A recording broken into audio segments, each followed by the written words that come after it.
Hello, I'm Sebastian. Welcome to 9 Trees podcast. Today, I will summarize and review the book, Gold, The Race for the World's Most Seductive Metal, by Matthew Hart is a globe-spanning narrative of how modern gold is found, financed, fought over, and extracted. Blending reportage with history and science, the book follows the full pipeline of a contemporary discovery, from remote field camps and high-risk prospecting to boardrooms where capital is raised and projects are promoted. Hart places readers alongside geologists, drill crews, and deal-makers who chase elusive signals in rock and data, then navigate permits, politics, and community pressure once a promising deposit is located. Along the way, the story explains why gold continues to exert such pull despite its limited industrial use, and how its price shapes behavior from artisanal miners to major corporations.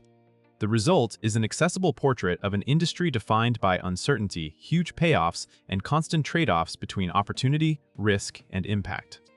I will give you key takeaways from this book.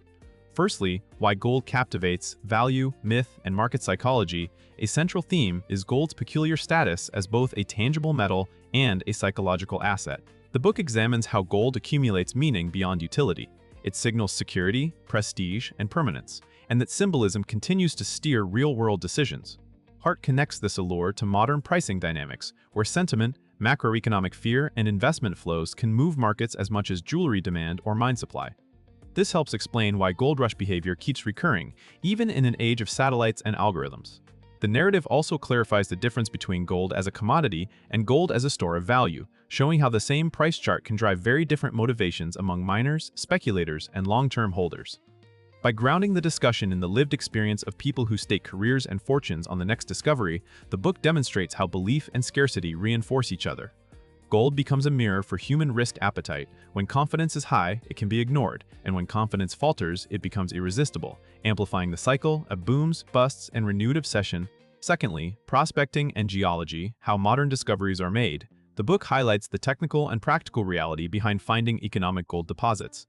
Rather than romantic panning scenes, the modern hunt revolves around geological models, sampling programs, geochemical anomalies, and drilling campaigns that test hypotheses in unforgiving terrain.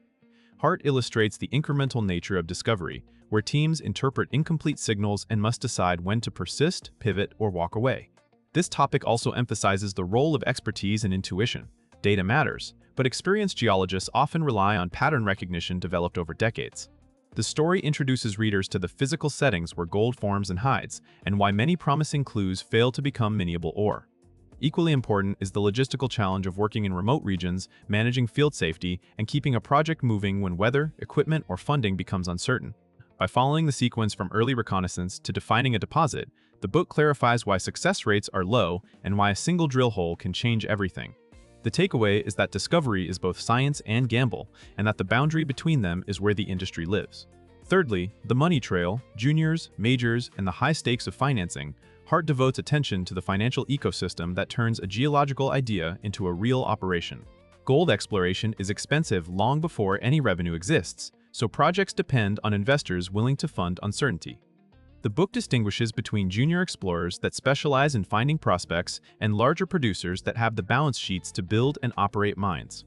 It also explores how promotional narratives, technical reports, and market timing can determine whether a company thrives or collapses. Readers see how capital markets reward perceived potential, sometimes faster than the ground truth can be proven, creating incentives for both disciplined evaluation and exaggerated optimism. This section also shows why consolidation is common. Discoveries may be sold, partnered, or absorbed when scale and expertise are required for development.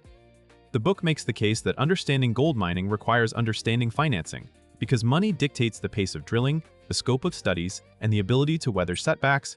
Ultimately, it portrays a world where geology sets possibilities, but capital allocation decides which possibilities become mines and which remain stories told over maps and core boxes.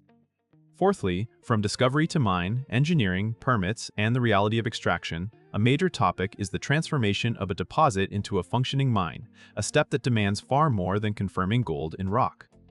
Hart describes the chain of feasibility work and engineering decisions that determine whether ore can be mined profitably, how deep to dig, what processing method to use, how to manage water, energy, tailings, and transportation.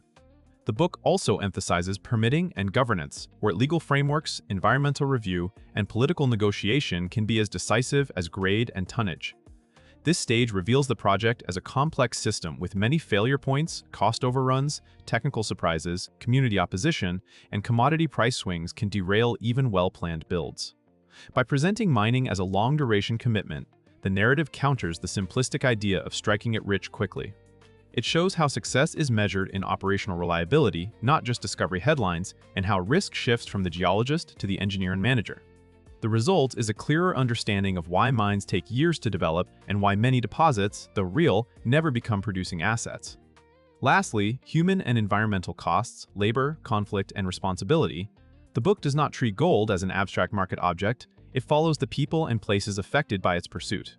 Hart explores the hard physical labor of mining, the precarious conditions that can exist at the margins of the industry, and the tensions that arise where valuable resources meet weak institutions.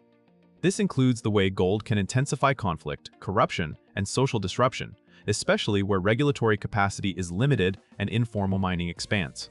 The narrative also addresses environmental consequences, such as landscape alteration and pollution risks, and how these concerns collide with economic promises made by companies and governments. Importantly, the book frames these issues as structural rather than incidental. The combination of high value, portability, and global demand makes gold uniquely prone to contestation. At the same time, it highlights the growing expectation that modern operators must earn a social license to operate through transparency, mitigation, and community engagement. This topic leaves readers with a realistic picture. Gold can generate jobs and revenue, but it can also leave long shadows, and the choices made during exploration, development, and closure determine whether benefits endure.